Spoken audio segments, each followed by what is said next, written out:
அனைவருக்குமே வணக்கம். சற்று முன் கிடைத்திருக்கக்கூடிய ஒரு மிக மிக முக்கியமான செய்தி ஒன்று வெளியாகியுள்ளது. சற்று முன் செந்தில் பாலாஜி கதை முடிந்தது, 7 ஆண்டு சிறை தண்டனை, இது மாதிரி வந்து பார்த்தீங்கன்னா செய்திகள் வந்து வெளியாயிருக்கு. இப்போ வந்து பார்த்தீங்கன்னா செந்தில் பாலாஜி அவர்கள் வந்து வசமாக சிக்கியிருக்கா இல்லையா?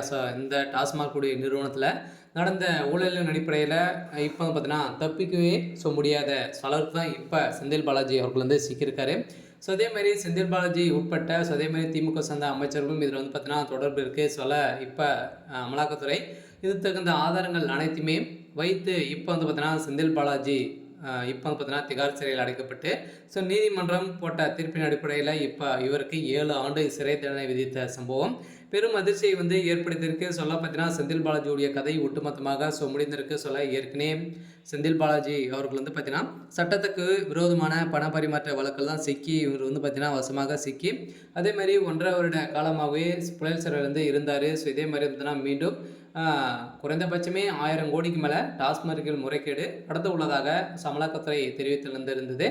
இதன் டாஸ்மார்க் விவகாரத்தை இடிக்க சொன்ன சென்னை ஹைகோர்ட் உத்தரவிட்டு இருந்த நிலையில் இருந்தாலுமே குறிப்பாக ஒரு பாட்டிலுக்கு நிர்ணயிக்கப்பட்ட அளவை விட நிறைய பாட்டிலுக்கு வந்து பார்த்தீங்கன்னா 30 ரூபாய் 40 ரூபாய் வந்து பார்த்தீங்கன்னா விற்று இவர் வந்து மெகா ஊழல் நடந்திருக்கு. இந்த வருடம் மட்டுமே வந்து பார்த்தீங்கன்னா 1000 கோடிக்கு மேலே மெகா ஊழல் நடந்திருக்கு அப்படிங்கிற மாதிரி தான் அமலாக்கத்துறை வெளியிட்டிருக்காங்க. இருந்தாலுமே தெரியாமல் பார்த்தீங்கன்னா 40,000 கோடிக்கு மேலே மெகா ஊழல் நடந்திருக்கு அப்படின்ற மாதிரி தான் இப்போ வந்து பார்த்தீங்கன்னா அஃபீஷியலாகவே தகவல் வெளியே இருக்கக்கூடிய நிலையில் இப்போ நீதிமன்றம் வந்து பார்த்தீங்கன்னா அதிரடியாக இவருடைய வழக்கில் யோசிக்காமே இப்போ இவருடைய வழக்கில் 7 ஆண்டு சிறை தண்டனை விதிக்க போகிறதாக தகவல் வெளியாகிருக்கு. சில கட்டாயமாக திமுகவுடைய கதை ஒட்டுமொத்தமாக முடிய போகுது. சில வருகின்ற சட்டமன்ற தேர்தலுக்காக தான் திமுக ஒரு மிகப்பெரிய நாடகங்கள்லாம் வந்து பார்த்தீங்கன்னா ஆடிட்டு இருக்காங்க. இப்போ 2025க்கான சட்டசபை பட்ஜெட் தாக்கல் வந்து நடைபெற்று வருது. இதிலும் மெகா ஊழல் நடத்துவதற்காக நிறைய ஸ்கீம் நிறைய விதமான வேலைவாய்ப்புகளாக வழங்க போகிறோம் அப்படின்ற மாதிரி